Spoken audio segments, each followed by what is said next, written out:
está la benignidad. El término benigno para nosotros es muy común porque lo asociamos con la medicina, especialmente en un tema crítico como es los tumores y cosas parecidas. Decimos benigno, decimos maligno. Y pareciera que esa palabra se hubiese acomodado en nuestro intelecto, en nuestra forma de pensar, y ese término solo pudiese recalar en ese escenario para darnos una idea sobre asuntos que creemos son completos. Sin embargo, la palabra habla de ese término como un aspecto propio de Dios. La benignidad tiene su origen en Dios mismo. La benignidad hace parte del carácter de Dios. Y es muy importante entender que si está en Dios, nosotros lo necesitamos. Si nosotros somos la imagen de Dios, nosotros necesitamos ese código espiritual en nuestra vida. Sí, debemos preocuparnos por nuestro trabajo, claro, tenemos responsabilidad en ese sentido.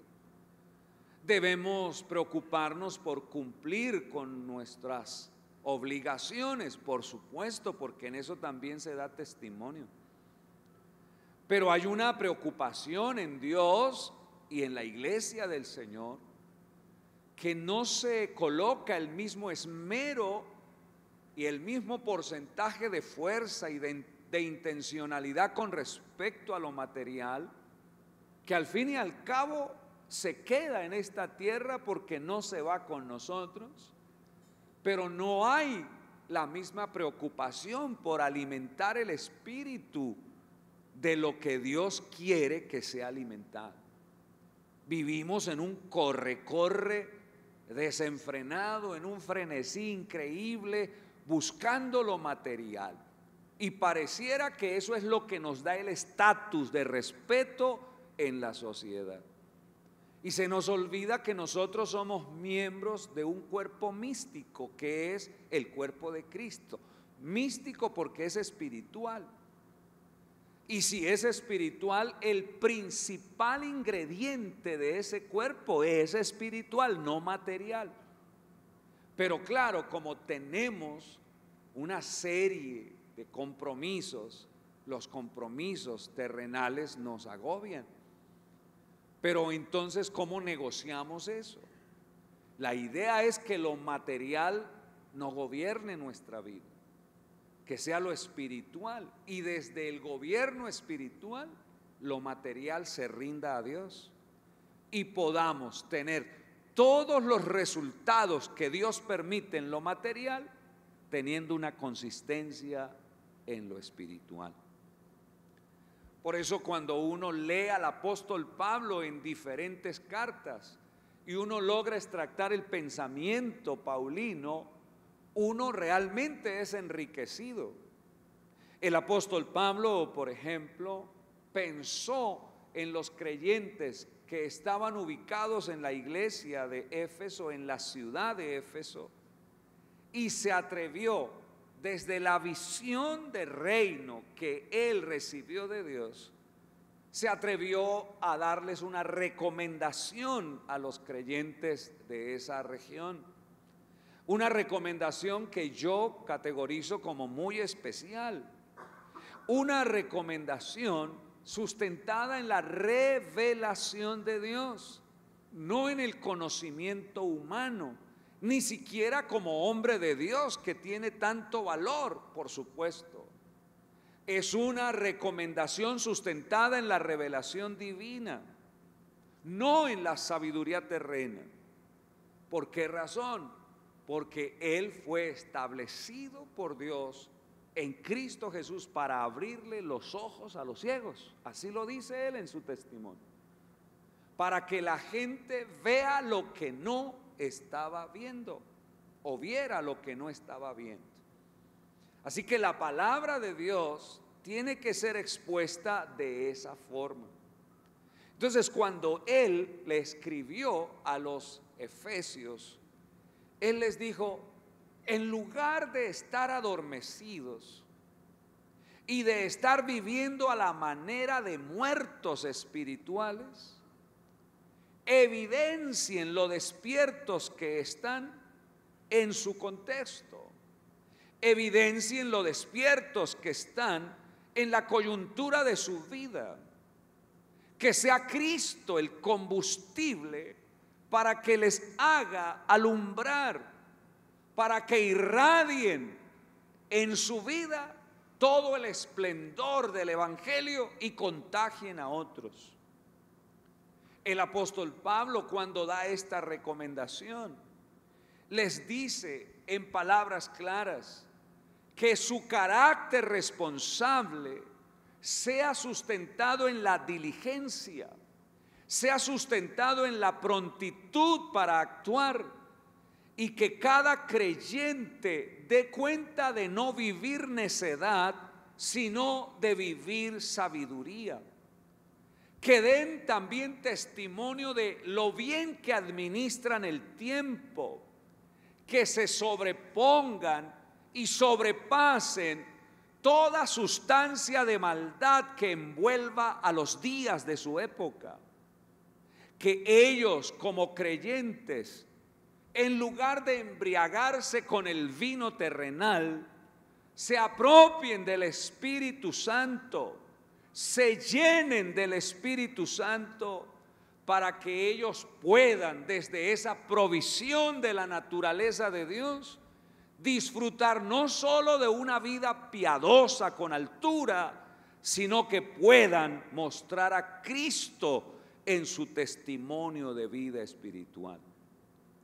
Cuando yo leo eso, que aparece connotado en Efesios 5, 14 al 18, yo saco una primera conclusión, y es esta: que la vida y cualquier tipo de servicio a la manera de Dios debe realizarse si se está lleno del Espíritu Santo. El apóstol Pablo está diciendo: nadie debería emprender faena alguna si no está lleno del Espíritu. Lo coloca en una posición de exigencia muy alta. Pablo no está pensando en que cualquier persona puede ayudar y su ayuda puede ser útil. Desde lo terrenal eso es válido, pero el apóstol Pablo está diciendo: por ser creyentes nosotros, por ser hijos de Dios nosotros, por ser miembros del cuerpo de Cristo nosotros, todo lo que hagamos, hagámoslo teniendo la seguridad de haber sido llenos del Espíritu Santo. Y esa llenura del Espíritu Santo no es otra cosa, y le adelanto esto, que el carácter de Cristo. Si tenemos la llenura del Espíritu, mostramos el perfil de Cristo que hay en nuestra vida.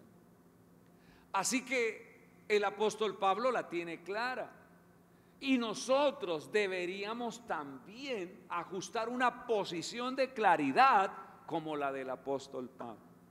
Todo lo que hagamos es el resultado de lo que internamente nos satura a nosotros.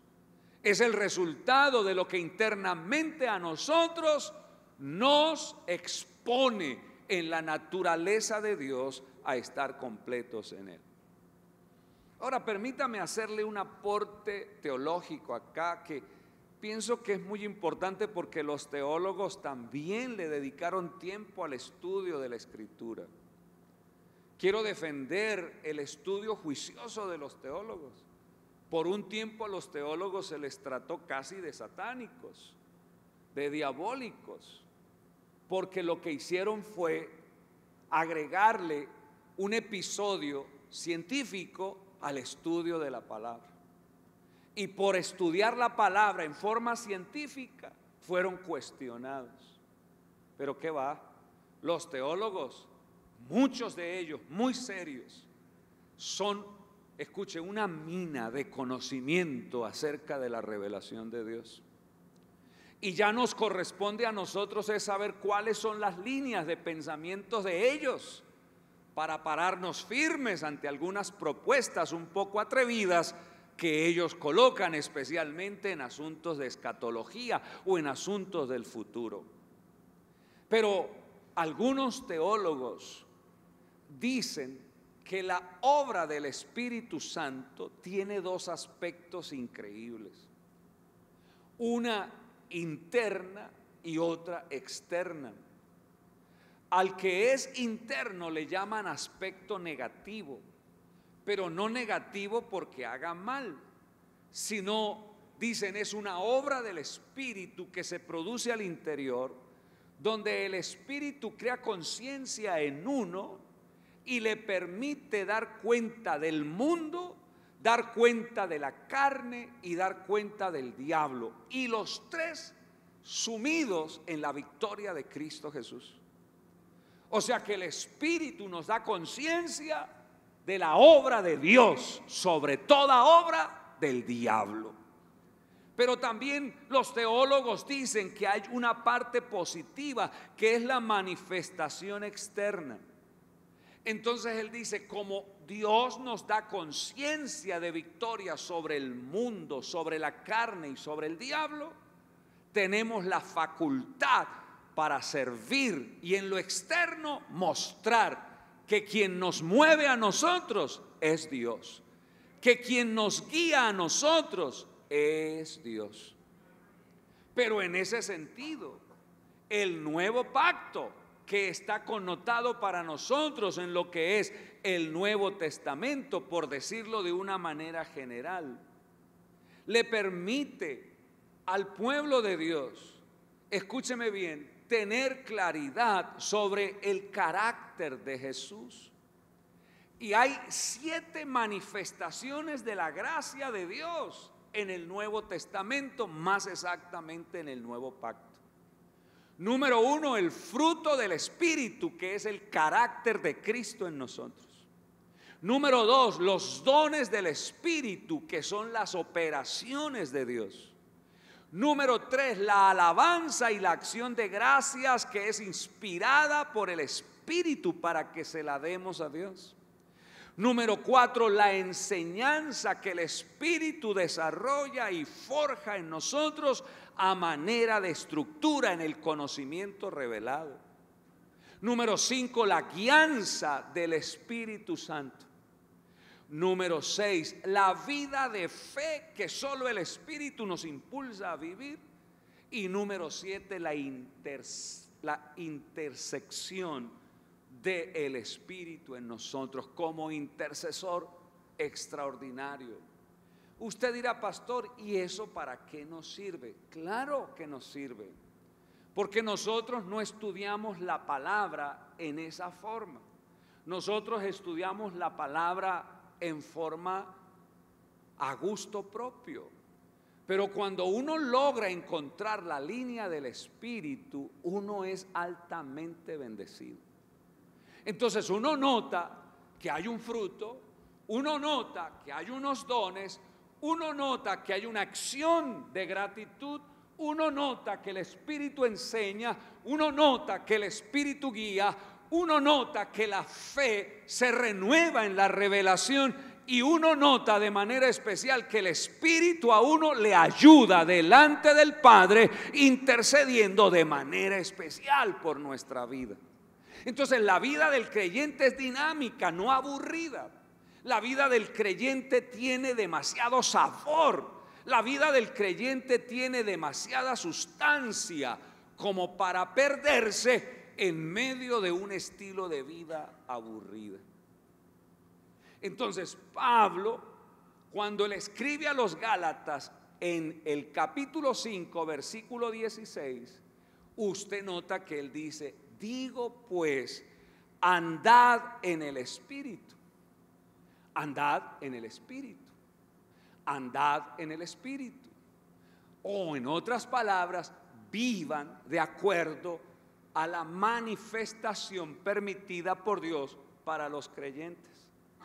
Y dice él, y no satisfagan los deseos de la carne. Porque los deseos de la carne es contra el espíritu y del espíritu es contra la carne. Pero note la tremenda revelación que hay en ese pasaje. Y estos deseos de la carne y este deseo de andar en el espíritu se oponen entre sí. ¿Para qué se oponen entre sí? Dice, para que no hagan lo que quieren. Y esto es maravilloso.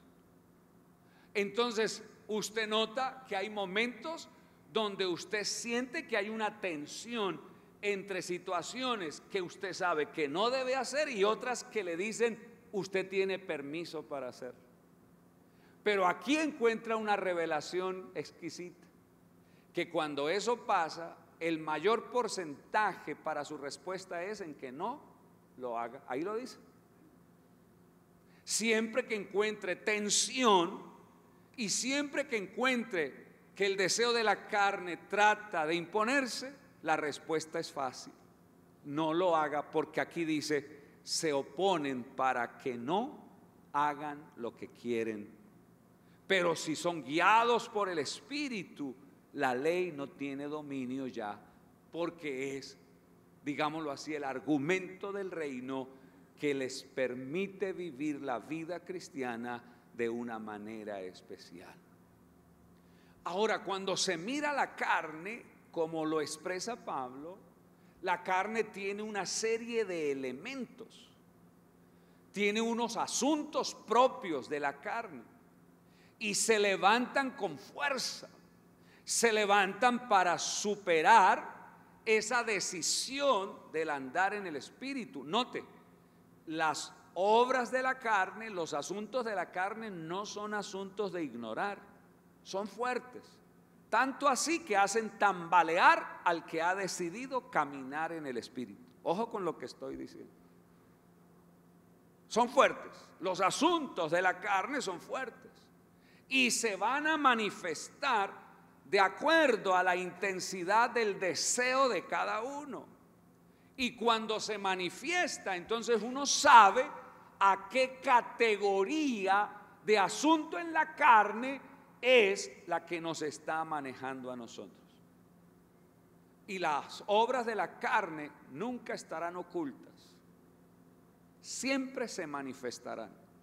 Dice en el versículo 19, y manifiestas son las obras de la carne, que son adulterio, fornicación, inmundicia, lascivia, idolatría, hechicerías, enemistades, pleitos, celos, iras, contiendas, disensiones, herejías, envidias, homicidios, borracheras, orgías y cosas semejantes a estas, acerca de las cuales os amonesto, como ya os lo he dicho antes, que los que practican tales cosas no heredarán el reino de Dios.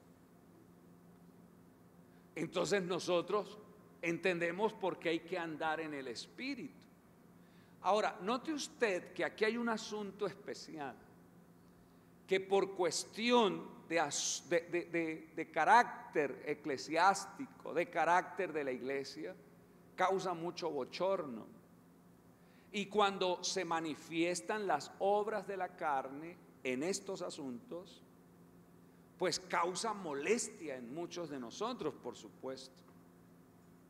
Un adulterio causa mucho malestar, además de que causa mucho daño en la iglesia.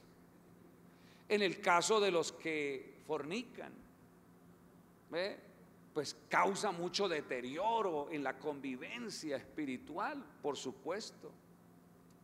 ¿Qué decir de la lascivia, de ese desenfreno y de esa carnalidad sexual a flor de piel que muchos de pronto manifiestan o tal vez manifestamos?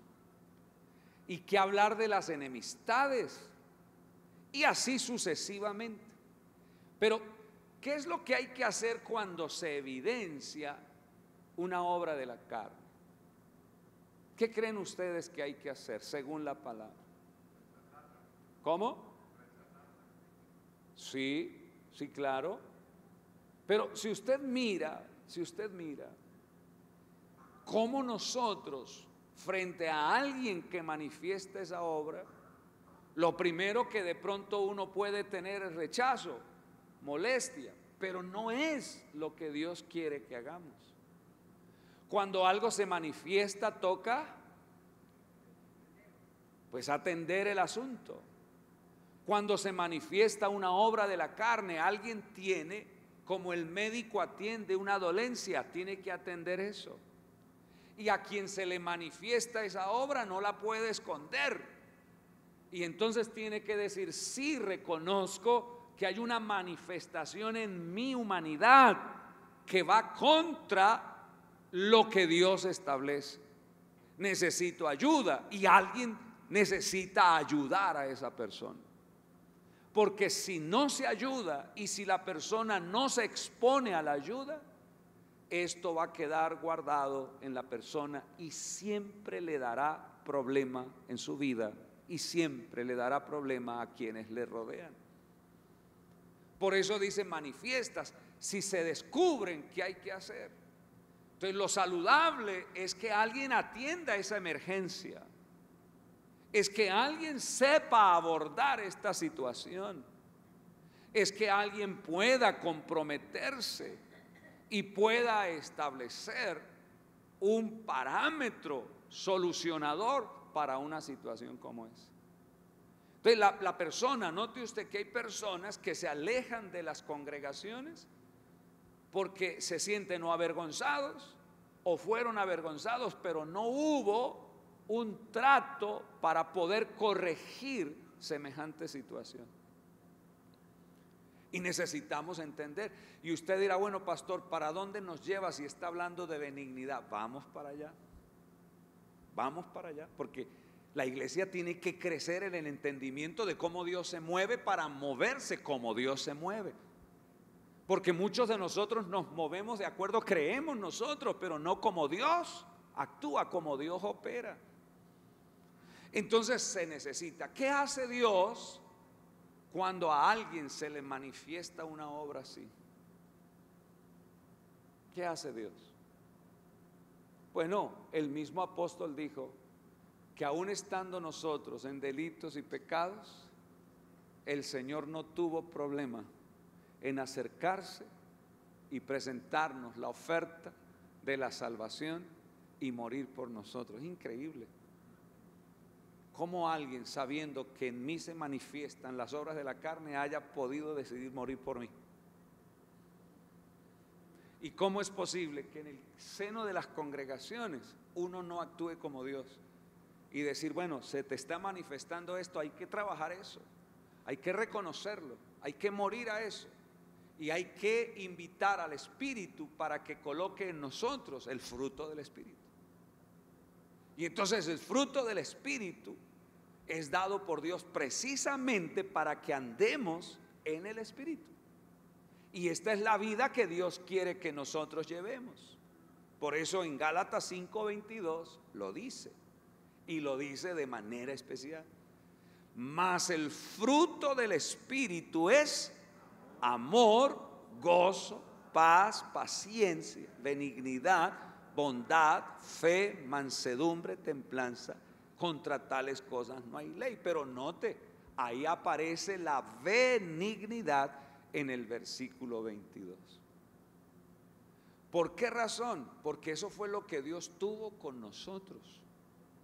La benignidad significa que Dios en su naturaleza manejó de manera especial todas las áreas débiles de nosotros y no las vio como estorbo para que pudiésemos ser salvos, sino que Él la cubrió de manera tan amplia que nos permite a nosotros hoy ser hijos de Dios, a pesar de todo eso que Dios vio en nuestra vida.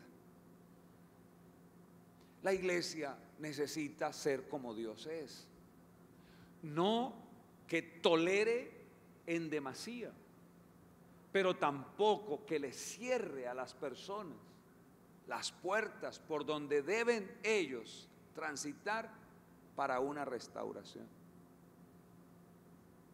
La iglesia necesita entender que el ser humano puede manifestar estas experiencias. Pero el Señor dijo que las puertas del Hades no prevalecen. O sea, no hay nada que pueda destruir la iglesia del Señor. Pero la iglesia sí tiene que comportarse como una iglesia que se mueve como Dios se mueve, que confronta el pecado, todo pecado, pero no lo confronta para avergonzar ni para excluir, sino que lo confronta para decir: hey, hay una propuesta diferente, el fruto del Espíritu. Y el fruto del Espíritu viene del Espíritu. No, eso no se construye con ciencia humana, eso no se construye con academia terrenal, eso viene de Dios. Y entonces el amor, el gozo y la paz son recursos de Dios para el bienestar interno de nosotros. Entonces, acuérdese, el mandamiento ¿cuál es? Amar a Dios y amar al prójimo como me amo. El amor de Dios como recurso del fruto es necesario, porque sintiéndonos amados por Dios, porque Él nos amó primero, amándolo a Él, sabiendo el valor que tenemos por ser salvos, no somos escasos en amar a aquellos que están a nuestro alrededor. Por eso el Señor dice que amar al que nos cae bien no tiene valor, como si tiene valor amar a aquel al que no corresponde a nuestras pretensiones.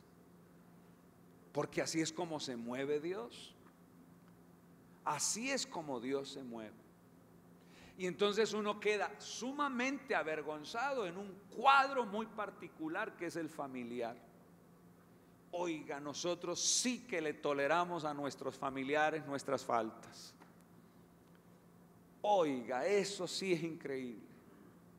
A un hijo le tapamos la falta, a un hijo le cubrimos la falta, a un hijo nosotros le somos propicio a la manera de Dios para cubrir su falta. Sí, nos ponemos bravos y todo lo que sea por un ratito, pero después nos contentamos. Pero lo increíble es que eso no lo manifestamos con otras personas. Y entonces el Señor nos mira desde un escenario un poco egoísta, que es muy generoso por ser egoísta, pero no es abundante con aquellos que están por fuera de ese escenario. Es para pensarlo, es para analizarlo. Por eso Dios nos invita a nosotros a que como iglesia vayamos un poco más allá en la estatura de Cristo. Porque si no logramos eso, el día que el Señor también nos llame a cuentas como iglesia, tendremos faltantes notorios y tendremos ausencias que nos van a entristecer mucho porque no las trabajamos a tiempo. Y todos necesitamos, por supuesto, avanzar en este sentido. Por eso es que las personas, y perdón si soy así como tan general, no cuentan las áreas de la carne que tienen emproblemadas, no las cuentan. ¿Por qué?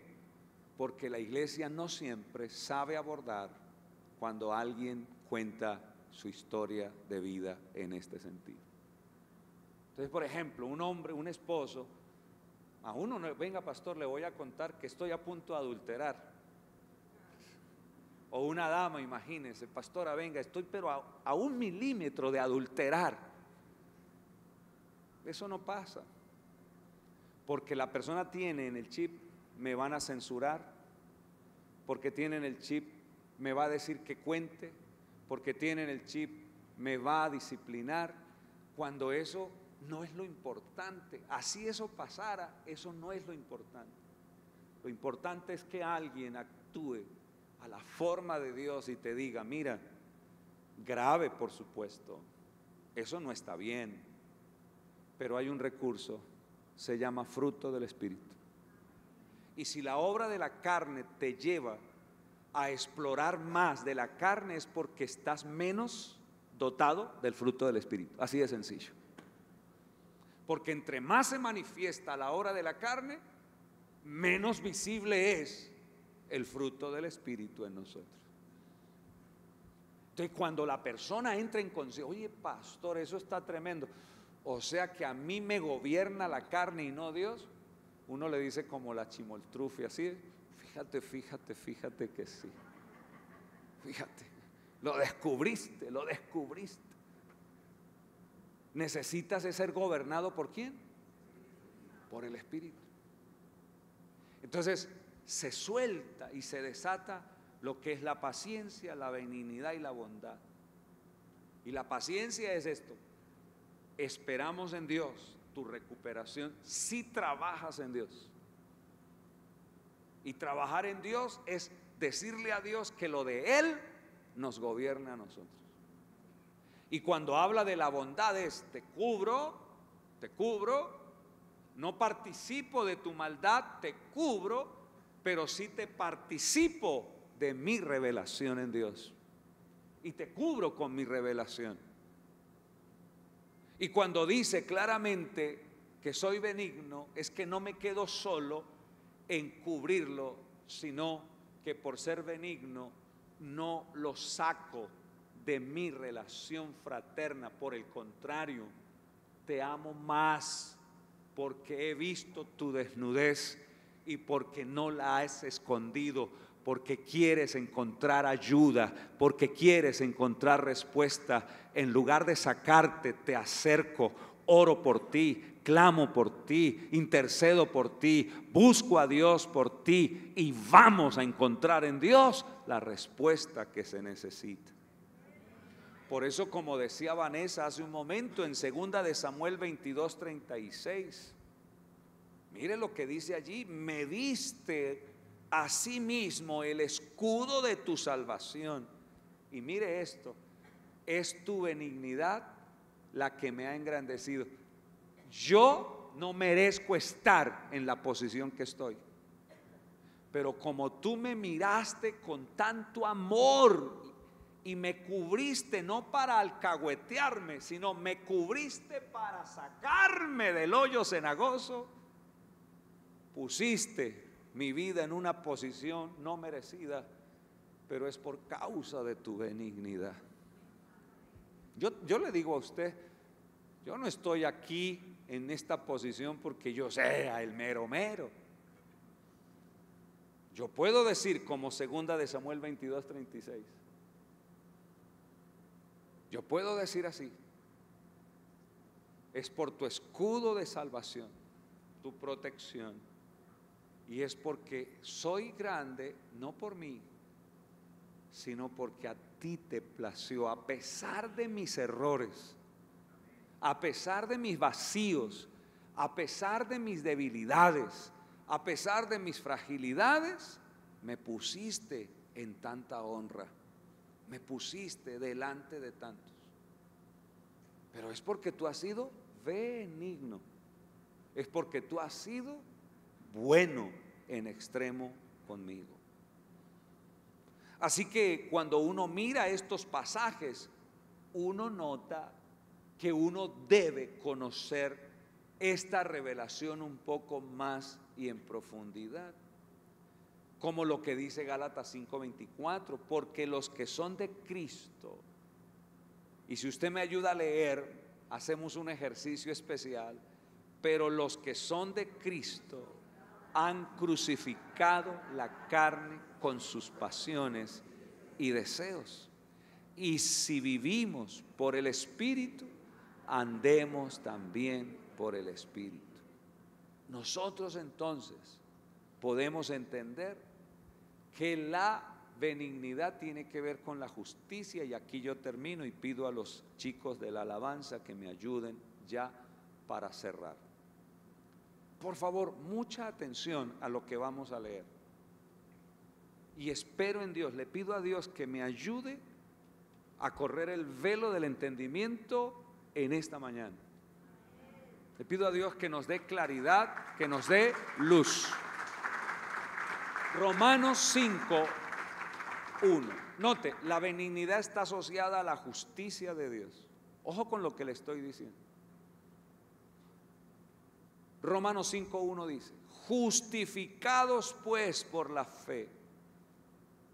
Justificado, justicia. Justificados pues por la fe tenemos paz para con Dios por medio de nuestro Señor Jesucristo, por quien también tenemos entrada por la fe a esta gracia en la cual estamos firmes y nos gloriamos en la esperanza de la gloria de Dios.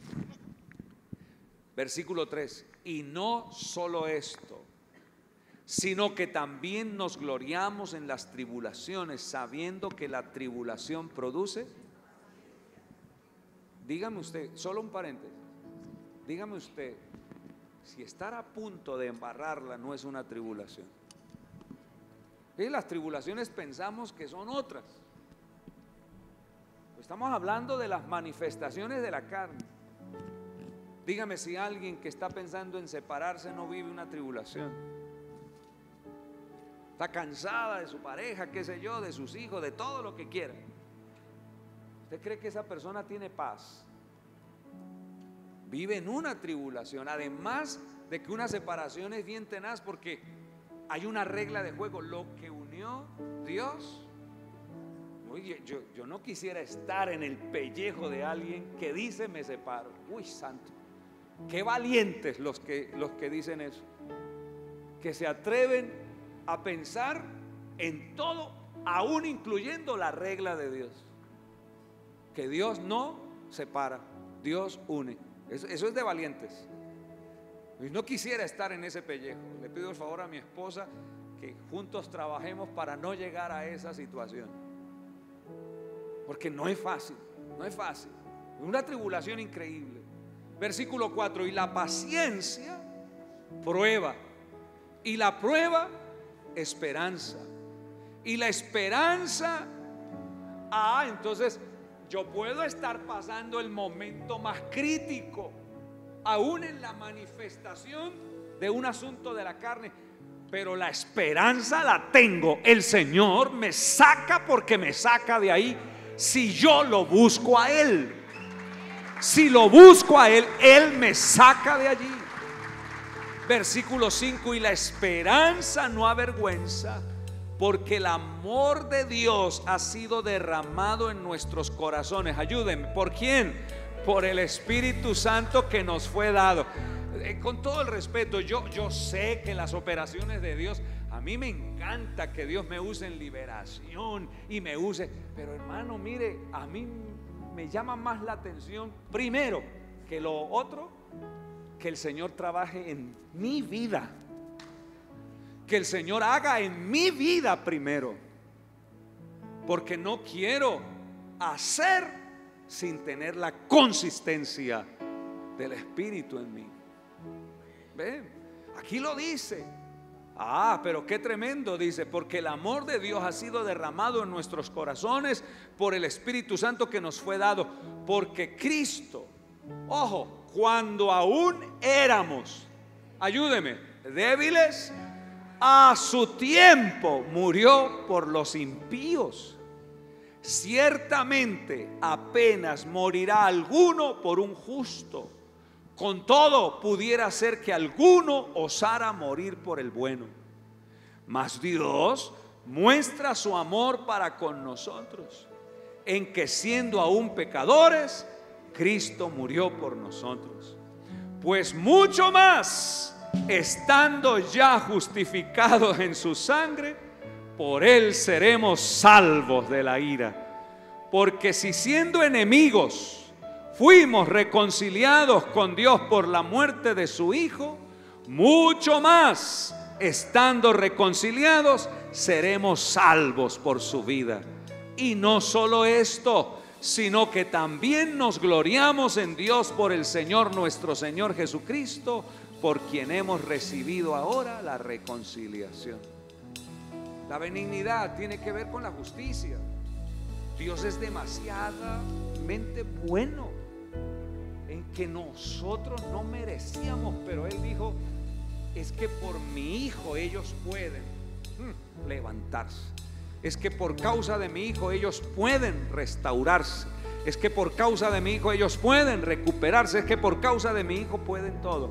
Pero hay algo acá con lo que cierro, y es lo que dice el versículo 7, y pido el favor a Multimedia que nos coloque el versículo 7, donde dice: ciertamente apenas morirá alguno por un justo, con todo pudiera ser que alguno osara morir por el bueno. Esta frase es una frase que es cultural, un hebraísmo que conocen los judíos, y tiene mucho que ver con el asunto de poner una propiedad en arriendo. Y entonces una persona arrienda, por ejemplo, a una viuda, estoy hablando de ese tiempo, y la persona que es dueña de la propiedad, ante la ausencia de pago de la viuda, no está dispuesto a ayudarla a ella, porque la justicia es: me paga porque me paga. La regla de juego es: usted arrendó, me paga. Pero dice algo acá: pudiera ser que alguno osara morir por el bueno. En otras palabras, alguien diferente a ese que usa la justicia desde lo terreno no haría que la mujer viuda que no tiene para pagar fuera expuesta a vergüenza, y dice: yo cubro por ti, yo no te avergüenzo, yo te doy tiempo para que te recuperes y te levantes. Es la figura que se usa allí para decir: bueno, el sistema no hizo mucho por los judíos, por el mundo, pero Cristo sí lo ha hecho todo y levanta a las personas. Usted dice: pastor, ¿y esto me sirve a mí para la vida? Bueno, espero que sí. Por eso pedí a Dios que se corriera ese velo, porque nosotros no siempre tenemos esa capacidad. Yo, por ejemplo, tuve mucho temor de hablar con mis líderes en momentos de apremio de asuntos de mi carne. Si yo hubiese tenido a alguien que me hubiese hablado, si hubiese tenido a alguien que me escuchara, yo habría aprendido aún más, pero no lo tuve. Me tocó solo y luchar y llorar. Pero si hubiese tenido un hermano mayor en ese momento, de seguro que había sido para mí mucho mejor, porque Dios se había manifestado y me había cubierto ampliamente. Por favor, póngase en pie. Padre, gracias te damos porque tú eres bueno, para siempre es tu misericordia. Mire, yo tengo 5 minuticos pensados para usted en este momento y para mí. Yo sí quiero orar por usted un momento, si usted me permite. Yo sé que hay áreas de la carne en usted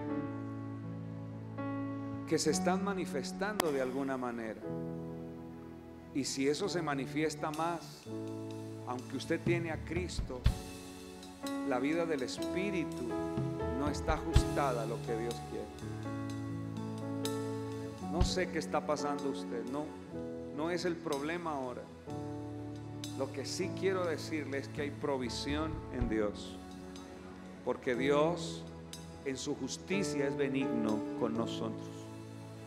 Porque no importa, sí, no importa, así se lo digo, no importa en primera instancia lo que usted vive cuando usted se lo expone a Él. Él lo saca de allí porque lo saca de allí, porque lo ama en extremo. Entonces, si alguno de ustedes, de una manera voluntaria por supuesto, no se sienta presionado, quiere venir un momento al altar, tengo 5 minutos para orar por usted. Usted sabe que no siempre hacemos esto en los cultos dominicales, pero hay palabras de palabras, y yo soy el primero en pasar y decir: yo necesito, Señor, yo necesito que las áreas de mi carne que se están manifestando sean hoy rendidas a ti. sean hoy expuestas a ti. Eso es, venga, aquí hay espacio, acérquese un poco más. Y los pastores que están me ayudan, porque vamos a ministrar a Dios un momento, un momento, un momento. Cantemos al Señor.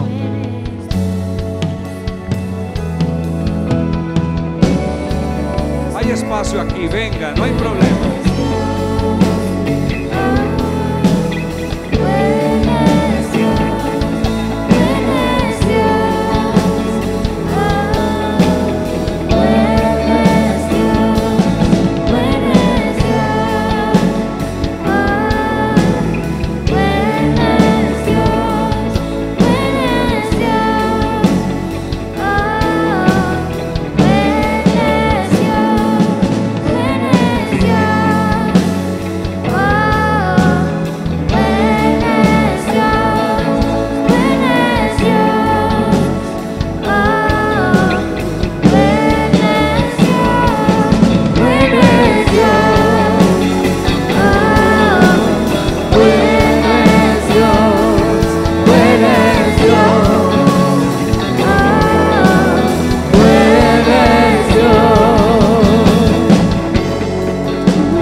Extienda las manos hacia estas personas, hermanos en la fe que han venido al altar y que han dicho: yo necesito la ayuda de Dios, necesito que Dios sea benigno conmigo, o por lo menos manifieste su benignidad en este tiempo para conmigo. Hay áreas de la carne que están tomando mucho control en mí, me está desestabilizando, se están manifestando comportamientos en mí que no son dignos del Señor. Y yo quiero entregarle eso a Dios en esta mañana. Yo quiero decirle a Dios que quiero vivir la fe de una manera especial, de una manera significativa. Entonces va a levantar usted su cabeza, va a cerrar sus ojos, va a levantar sus manitos a Dios. Hable con Él, dígale lo que le está pasando. Dígale sin temor. No le va a escuchar la persona que está a su lado. Cada quien está interesado en este momento en presentarse a Dios.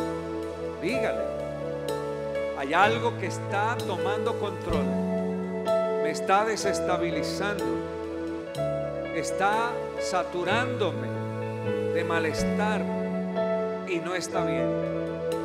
Pero el fruto del Espíritu es tuyo y yo lo quiero manifiesto en mi vida.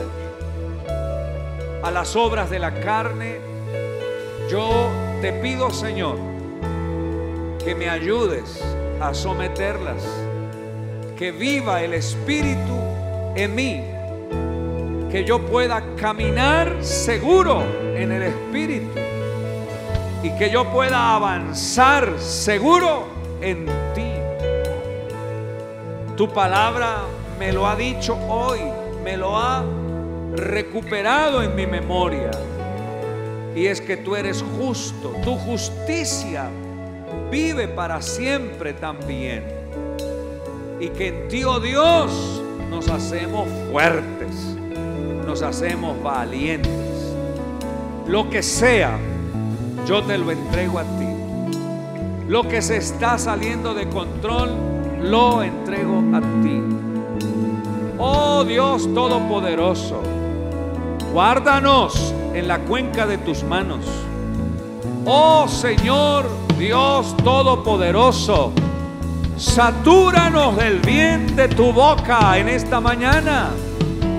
Y que la palabra tuya nos refresque, nos arrope y nos levante de manera extraordinaria. Nos humillamos a ti, nos colocamos delante de ti y te ofrecemos nuestra vida. Solo tú eres Dios, solo tú eres Señor.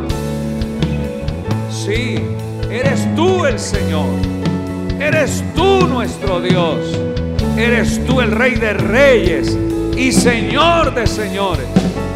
No hay nadie como tú, Señor. Te lo ofrezco. Señor, en la predicación mencioné las obras de la carne.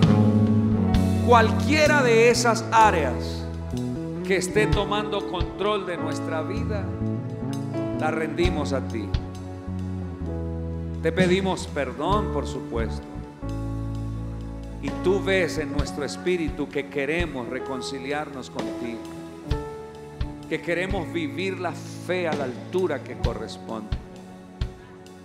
Dame amor, dame gozo, dame paz, dame paciencia, dame bondad, dame benignidad, fe, mansedumbre, templanza.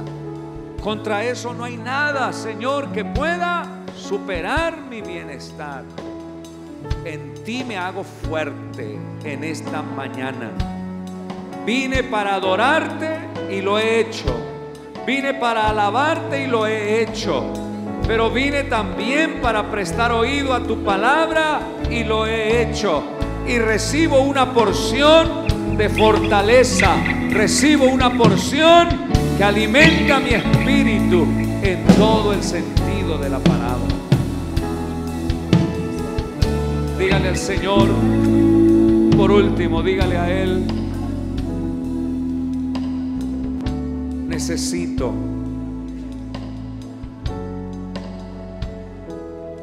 vivir la paz que sobrepasa todo entendimiento. Dame la virtud del Espíritu, porque quiero descansar y quiero gozar la fe como tú mandas en la palabra. Trabaja en mi interior. Este es el tiempo. Por algo me hablaste hoy. A partir de hoy, renueva mis entrañas. Y diga conmigo así, mire, diga: si alguien está viviendo una tribulación por causa de algún asunto que se le ha salido de control, yo oro a Dios, oro a ti, oro a tu Hijo, en tu nombre coloco la oración para que toda persona que pase por tribulación alguna, mencionamos algunos que están pensando en asuntos serios, muy serios, los colocamos en tus manos. Ayúdalos, por favor. Tú eres Dios que da luz en medio de la oscuridad. Salimos de acá en bendición, nos sentimos amados por ti, no juzgados, nos sentimos establecidos en tu palabra, en el nombre poderoso de Jesús. Bueno es Dios, siempre Él es bueno. Amén y amén. Eso. Dios les bendiga. Que les vaya bien. Síguenos en todas nuestras redes sociales, en Facebook, YouTube e Instagram con el usuario CFA Colombia. Y ahora puedes seguirnos en TikTok, donde podrás encontrar contenido especial. Búscanos con el usuario CFA Colombia.